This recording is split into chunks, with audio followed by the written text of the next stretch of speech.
अस्सलामुअलैकुम and welcome class. One more interesting question, लेकिन description box में लिंक ऐड है 9th mathematics full book, 9th computer science full book. तो अगर आप प्लेलिस्ट को फॉलो करोगे तो आपकी काफ़ी हेल्प हो जाएगी। क्वेश्चन पे मूव करते हैं विदाउट अड्यू। इंटरेस्टिंग क्यों कह रहा हूँ, देखो हम हाइकिंग करते हैं, पहाड़ चढ़ते हैं स्टूडेंट्स। अगर एक दौर था जब एनसीसी की ट्रेनिंग हुआ करती थी, बड़े बुजुर्गों से हमने सुना हुआ है कि इंटरमीडिएट और 9th 10th के स्टूडेंट्स को आर्मी की ट्रेनिंग दी जाती थी।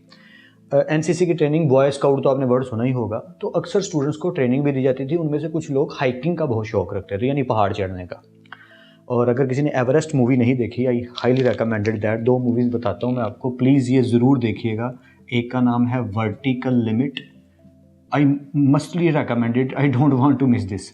और दूसरी का नाम है एवरेस्ट, और ये माउंट एवरेस्ट के ऊपर ही हैं दोनों मूवीज़। तो ज़रूर देखिएगा। हाइकिंग की जब भी बात आती है मुझे ये मूवीज़ ज़रूर याद आती हैं और ज़रूर देखनी है, कभी ना कभी मज़ा आएगा आपको और नॉलेज तो आएगा ही इंशाल्लाह। ओके, क्वेश्चन पे आते हैं। हुरिया इज़ अ स्टूडेंट, या कोई एक गर्ल है हुरिया, इज़ हाइकिंग अप, ऊपर की तरफ मूव ऑन कर रही हैं। अब माउंटेन, एक पहाड़ की चोटी की तरफ वो चढ़ रही है। कहानी समझ आएगी ना तो सॉल्व करना आसान हो जाएगा। मैं आपको शॉर्ट तरीके में बताता हूँ वो कहने क्या वाला है, पहले इसको समझिए क्या है। हम जब ज़मीन पे रहते हैं तो हमारा टेम्परेचर जो है वो सी लेवल के अकॉर्डिंग चलता है। और सी लेवल का टेम्परेचर उन्होंने खुद से जो बताया वो ये है कि initial temperature at sea level is 20 centigrade. क्योंकि हम पाकिस्तान और एशिया में रहते हैं, यहाँ पे जो टेम्परेचर चलता है वो सेंटीग्रेड में चलता है। और 20 सेंटीग्रेड अगर आपने चेक करना है तो सी का जो टेम्परेचर होता है, इसीलिए जिन जिन इलाकों में समुंदर करीब होता है वहाँ पर गर्मी होने के बावजूद गर्मी उतनी ज़्यादा नहीं हो पाती, सिर्फ समुंदर की वजह से, क्योंकि हवा चलती रहती है। ठीक है, तो 20 सेंटीग्रेड मतलब अगर आप कमरे में बैठे हो 20 पे एसी चल रहा है तो समझ लीजिए ये उस टेम्परेचर की बात हो रही है। ठीक है, सिर्फ जजमेंट के लिए, ऐसा एग्जैक्टली होता है कि नहीं वो एक अलग टॉपिक है। लेकिन कहा यह जा रहा है कि एक इनिशियल टेम्परेचर कंसिडर कर लो कि सी लेवल का क्या है, 20 सेंटीग्रेड। अब हुरिया हाइकिंग कर रही है तो आप ऊपर की तरफ मूव ऑन कर रहे हैं, अब ज़मीन से ऊपर की सतह की तरफ चले जा रहे हैं। तो जैसे जैसे हम ऊपर जाते जाते हैं एल्टीट्यूड बढ़ता चला जाता है। ये बात आपने माइंड में रखनी है। एल्टीट्यूड मतलब ऊपर की तरफ चढ़ाई जब करते हैं इसे एल्टीट्यूड कहते हैं मैथमेटिक्स की फॉर्म में। और पहली दफ़ा मैथ्स ऐसी बातें कर रहा है जो हमें सीखने को कुछ दिखाने वाली हैं, वरना मैथ्स तो बोरिंग ही लगता है। तो जब ऊपर की तरफ हम मूव करते हैं तो टेम्परेचर ऑफ कोर्स नीचे गिरेगा। This is the rule of our nature of the world, या कुदरत का कानून है कि जैसे हम ऊपर की तरफ जितना ऊंचाई पे जाते जाएंगे उतना टेम्परेचर नीचे आता चला जाएगा। इसलिए लोग गर्मियों में भी जब मरी साइड पे, सवा चित्राल कागान की साइड पे जाते हैं, जो कि हमारे लाहौर से या पंजाब से ऊपर की तरफ है, यानी अगर लाहौर इस जगह पे है, इस तरह समझ लीजिए, समझाने के लिए कह रहा हूँ, तो मरी समझिए यहाँ पे है। ठीक है, और कश्मीर से बाद चित्राल ये वो और ऊपर की तरफ जा रहे हैं। तो जितना हम ऊपर जा रहे हैं टेम्परेचर उतना कम होता चला जा रहा है। इसलिए यहाँ कितनी भी गर्मी बड़ी हो वहाँ इससे कमी होती चली जाती है। फिर ऊपर ऊपर और ऊपर जाते हैं तो और कम हो जाती है। तो अगर यहाँ सर्दियाँ हो तो वहाँ कितनी सर्दियाँ होंगी और वहाँ और ज़्यादा सर्दी होगी, क्योंकि टेम्परेचर गिरता चला जा रहा है। स्टोरी पकड़ में आ रही है? ठीक है, अब क्वेश्चन समझते हैं। और सॉरी मैंने बोर किया, लेकिन नॉलेज बढ़ाना मेन चीज़ है। Huriya is hiking up a mountain, Huriya mountain के ऊपर हाइकिंग कर रही हैं, where the temperature decreases by 3%। Temperature 3% गिरता चला जा रहा है। कैसे? फॉर एवरी 100 मीटर, हर 100 मीटर के बाद टेम्परेचर भाई साहब जैसे ही वो 100 मीटर गेन करती हैं हुरिया, क्या होता है, 3% टेम्परेचर नीचे गिर जाता है। ठीक, आगे चलते हैं। The initial temperature at sea level is 20 centigrade. ये बता दिया गया कि इनिशियल जो टेम्परेचर है जहां से उसने चढ़ना शुरू किया था, ऐसे समझ लो, वो 20 सेंटीग्रेड था। ये बताया गया, ऐसे समझ लो। ठीक है, इनिशियल का मतलब होता है स्टार्टिंग।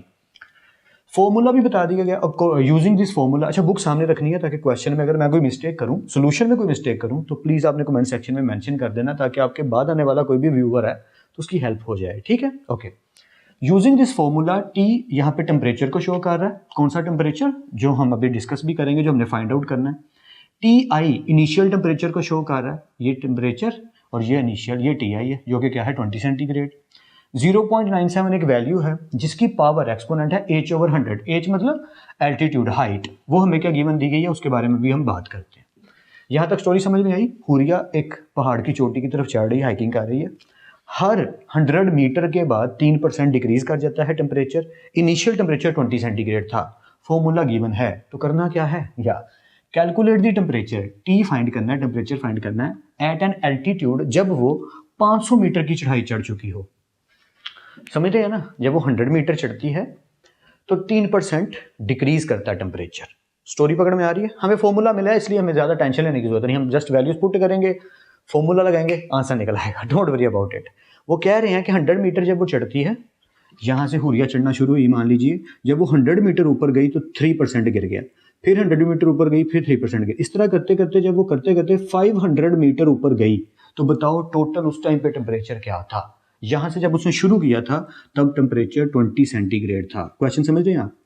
जब उसने चढ़ना शुरू किया था तब टेम्परेचर 20 सेंटीग्रेड था। अब वो चढ़ती गई, जब 500 मीटर उसने चढ़ाई चढ़ ली तो बताओ इस जगह पर टेम्परेचर क्या होगा। This is the story. ठीक है, चलें हम बिना सर खपाए अपना सोल्यूशन की तरफ मूव करते हैं। By using formula T is equal to T I initial multiply value है 0.97, पावर है h/100। सिंपली कुछ ना कीजिए, वैल्यूज को बस पुट कर दीजिए, क्वेश्चन अपनी शक्ल खुद ब खुद सॉल्व करनी शुरू कर देगा। T is equal to T I क्या गिवन है, इनिशियल टेम्परेचर गिवन है जी 20, इसकी जगह 20 पुट कर दिया, ओके, मल्टीप्लाई 0.97, ओके 0.97। एच क्या गिवन है जी, एच 500 गिवन है, ओके यहाँ लिख दीजिए 500, और ये डिवाइड किस पे हो रहा है 100 पे। अब हमें पता है कि 2 0 से कट जाएंगे और जो चीज़ बचेगी वो होगी 20 मल्टीप्लाई 0.97 और इसकी पावर बचेगी 5, क्योंकि 0 0 के साथ कट जाएंगे। आई होप सो कि ये बात आपको यहाँ तक समझ आ गई है, कोई डाउट नहीं बचा कि ये 2 0 इस 2 0 से कट गए और 5 को 1 पे डिवाइड करेंगे तो 5 ही आएगा। ओके, हम यहाँ तक पहुँच गए। अब इसका क्या करें, ये तो एक्सपोनेंशियल फॉर्म में है, या हमने पूरा चैप्टर सीखा ही ये था कि एक्सपोनेंशियल फॉर्म में जब कोई चीज़ होती है तो उसे लॉग में लेके जाना है तो वो सॉल्व होने लगती है। तो वही करते हैं, taking log on both sides. आप बेशक लिख लीजिएगा, मैं भी लिख ही देता हूँ, taking log on both sides. और टीचर हूँ तो खड़ूस हूँ, थोड़ी सी जगह बचाने के लिए आपने पूरा लिखना है ऑन बोथ साइड्स। ठीक है, इधर भी लॉग और इधर भी लॉग। इस तरफ लॉग के साथ आ गए भाई साहब t, और इस तरफ ये पूरी चीज़ आ गई जो कि क्या है 20 मल्टीप्लाई 0.97 और इसकी पावर 5, ये पूरी चीज़ आ गई। अब लॉग अप्लाई कर देते हैं, यहाँ लॉग t आ गया, मार्कर वो लेते हैं जिसमें इंक सही हो ताकि आपको दिखाई सही दे। इस तरफ क्या होगा, लॉग 20 मल्टीप्लाई की जगह प्लस लॉग 0.97 और पावर क्या आ गई 5। आई होप सो कि यहाँ तक आपको क्लियर है। अब कुछ नहीं, बस सोल्यूशन होता चला जाएगा और आपको समझ आती जाएगी। मैं इसको दोबारा लिख देता हूँ, इक्वेशन है लॉग t, इधर है लॉग 20, मल्टीप्लाई की जगह क्या आ गया है प्लस। अच्छा, एक स्टेप की मुझे और इजाजत दें, ये पावर है ना, पावर शुरू पे आ जाएगी। ठीक है, यानी 5 लॉग और वैल्यू क्या है 0.97, और ये मैं थोड़ा सा एक साइड पे कर। ओके, होपफुली आपको यहाँ तक क्लियर है। अब हमने करना क्या है, मैं सिंपली बता देता हूँ। हम लोग 20 की वैल्यू लिखेंगे प्लस 5 लिखेंगे, मैं इसको लिख के देता हूँ उस फॉर्मेट में जिस फॉर्मेट में अब ये आने वाला है। लॉग t तो अपनी जगह पे रहेगा, लॉग 20 की वैल्यू आई प्लस 5, लॉग 0.97 की वैल्यू आई, इनकी वैल्यूज पुट करेंगे, उन्हें सॉल्व करेंगे, जो आंसर आएगा फिर लॉग उधर जाके इन्वर्स हो जाएगा।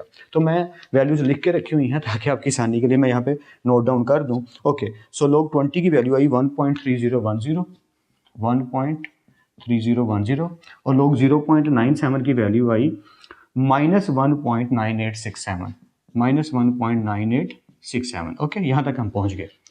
ये लॉग t भाई साहब जो हैं ये अपनी जगह पे रहे। मैंने इसलिए सोल्यूशन पहले ही करके लिख लिया था क्योंकि फिर कैलकुलेटर से बार बार करना पड़ता है।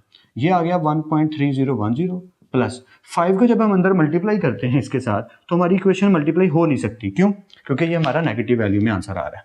तो इसके लिए हमें क्या करना पड़ता था, अगर आपको याद हो, मैं आपको धुंधला धुंधला समझाने की कोशिश करता हूँ, तो हम क्या करते थे कि इसको कह देते थे कि ये हमारा -1 है प्लस, और इसको कह देते थे ये हमारी वैल्यू है 0.9867। ये एक शॉर्टेस्ट ट्रिक है सिर्फ समझाने के लिए कि पॉइंट से पहले वाली वैल्यू को अलग कर लो जो कि नेगेटिव में है, और पॉइंट के बाद वाली वैल्यू को प्लस में लिख लो ताकि आपको अच्छे से समझ आ सके। अगर कहीं भी डाउट हो रहा है तो वीडियो को पीछे करके आप देख सकते हैं। ठीक है, लेट्स कंटिन्यू। ओह, मैं 5 लिखना भूल गया हूँ, उसके लिए माजरत। यहाँ पे 5 तो है ना, उसको थोड़ी छेड़ा हमने। ठीक है, 5 अंदर मल्टीप्लाई बाद में करेंगे, पहले उसकी शक्ल सूरत थोड़ी सी ठीक कर लेते हैं। ओके, यहाँ पे लॉग t चल रहा है, वो एज इट इज़ रहेगा 1.3010, ये अपनी जगह पे रहेगा, इसे नहीं छेड़ा, प्लस 5 भाई साहब अपनी जगह पे। अब -1 प्लस 0.9867 करेंगे तो आंसर आएगा -0.011 1 बड़ा है ना, तो -0.013, और उसके बाद फिर से क्या आ रहा है, फिर से 3 आ रहा है। ऑलराइट, हम यहाँ तक पहुँच गए। अब हमने करना क्या है, मैं ना एक काम करता हूँ, मैं कैलकुलेशन करके लिख देता हूँ और फिर आपको समझाता हूँ ताकि ये बार बार मुझे नोट डाउन ना करना पड़े, क्योंकि मुझे लग रहा है मुझे इसको रिकैलकुलेट करना पड़ेगा चेक करने के लिए कि मैंने कैलकुलेशन सही किया कि नहीं। So let's continue. Alright guys, मैंने ना वैल्यूज़ निकाल के लिख ली हैं और मैं आपको समझा देता हूँ, बहुत ईजी वे है, कुछ नहीं किया, बस इसको यहाँ से मैं दोबारा रिपीट करना शुरू करता हूँ। लॉग 20 की वैल्यू निकाली, लॉग 0.97 की वैल्यू निकाली, ये माइनस में थी, शॉर्ट ट्रिक मैंने यूज़ किया कि पॉइंट से पहले वाली वैल्यू माइनस में लिख दी और पॉइंट के बाद वाली प्लस में, ठीक है। ये शॉर्टेस्ट वे है इसको समझने का। फिर इसको हमने सॉल्व आउट किया तो ये चीज़ ये आ गई। अब 5 अंदर मल्टीप्लाई हो रहा था, मल्टीप्लाई करके ये लिखा। इस चीज़ में से जब इसको माइनस किया तो आंसर आया 1.2345। होपफुली यहाँ तक तो क्लियर है। अब लोग टी चल रहा है बट हमें तो टी चाहिए, हमें तो टी चाहिए। So according to that T इधर ही रहा, लोग उधर जाके क्या हो गया, इनवर्स। तो जैसे ही लोग इनवर्स लिया 1.2345, तो आपको मेथड तो पता ही है, कैरेक्टरिस्टिक और मैंटीसा फाइंड करना होता है। तो वही वैसे आप कैलकुलेटर से डायरेक्ट भी कर सकते हो, शिफ्ट लॉग का बटन दबाओ और ब्रैकेट में ये वैल्यू लिखो, आपका आंसर आ जाएगा। अब जब आपका आंसर आया तो आंसर आया 1716। अच्छा, कुछ लोगों का आंसर यहाँ पे थोड़ा सा 1717, 1718, 1719 यानी 7, जैसे मेरा आंसर 1716 आ रहा है तो थोड़ा सा एंड पे जो अल्फ़ाबेट है वो चेंज हो सकता है, अल्फ़ाबेट बोल रहा हूँ सॉरी, डिजिट चेंज हो सकता है, तो उसकी आपने फिक्र नहीं करनी, ठीक है। ये अक्सर मैथ्स में हो जाता है। अब पॉइंट पे आता हूँ। अब हमारा रेफरेंस पॉइंट का होता है जी, यहाँ होता है, और हमारा पॉइंट से पहले वैल्यू को लिखिए 1, तो रेफरेंस पॉइंट यहाँ मूव करके कहाँ जाएगा, यहाँ जाएगा, अगर आप देसी तरीके से करते हैं तो।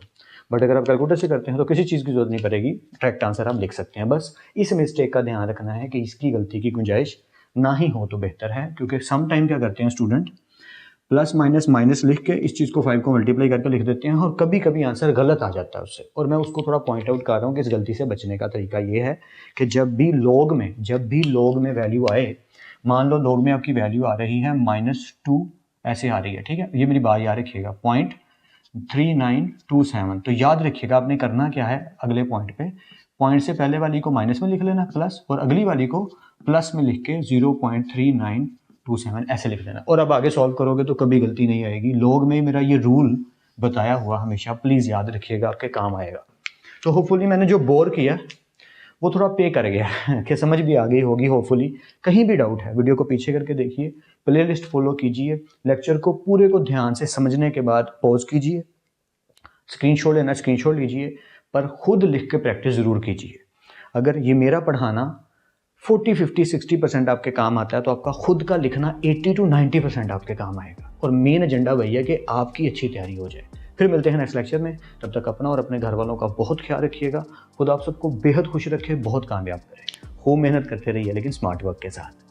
अल्लाह हाफिज़ क्लास।